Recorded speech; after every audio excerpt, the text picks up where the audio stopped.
We've argued, and guess what we have now? At the very least, we have oversight. At the very least, we have somebody who's going to be handling it, not the Treasury Secretary, and we're going to make sure that the CEOs and executives don't have the golden parachutes. There'll be a limit on executive compensation, so it shows some progress. How about a limit on raiding the taxpayers' pocketbooks and bank books? Because that's what this does.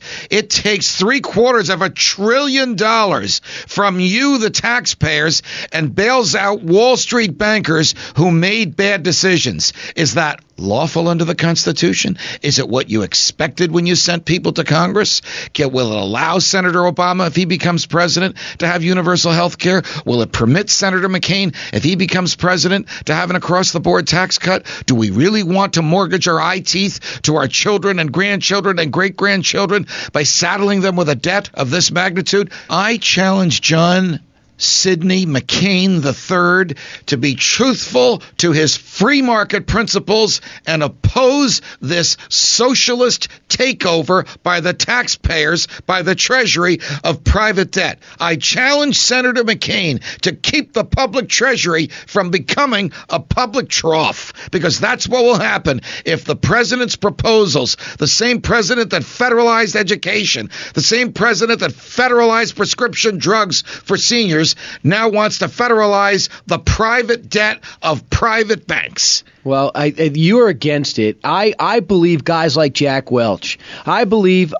people like Donald Trump. How about letting members of Congress talk to other financial gurus besides Hank Paulson, perhaps those with a free market as opposed to a socialist bent? Well, how about ones who want to help the little guy? Well, he wants to bail out his buddies on Wall Street. No, he wants to help this country. He left that zillion-dollar job to make $190,000 working for Washington, D.C., and work 7 days a week and get no thanks for it. Now it'll be the symbol. They call he should not only get King thanks, Hank? He should get condemnation, because he's saddling us with debt which we will never eradicate, because he wants to make himself a king. He wants a checkbook with $750 billion in it. He wants to be able to write a check or not write a check as he sees fit, where no court of law or administrative agency can review him.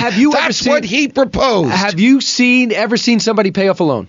Yeah, I'm telling you, the group of people that pay off loans are Americans. And America is needing, because of these idiots in Wall Street making these dumb, foolhardy decisions. So they're idiots that we're bailing out, who made dumb, foolish moves, and we're paying for that. Because you know what happened, and I'm going to use this analogy, but let me just finish my original statement there, because you're a master of the sidetracking. Maybe it's the Italian.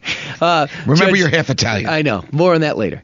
So what happens is, this guy believes that America is going to generate enough in their entrepreneurship and their innovation and in their work ethic to pay back that loan, put that $700 billion back before we even know it was missing, and, Judge, fuel our economy to be a global player and not infect and affect all these other nations. But let me finish the other point that you just brought up.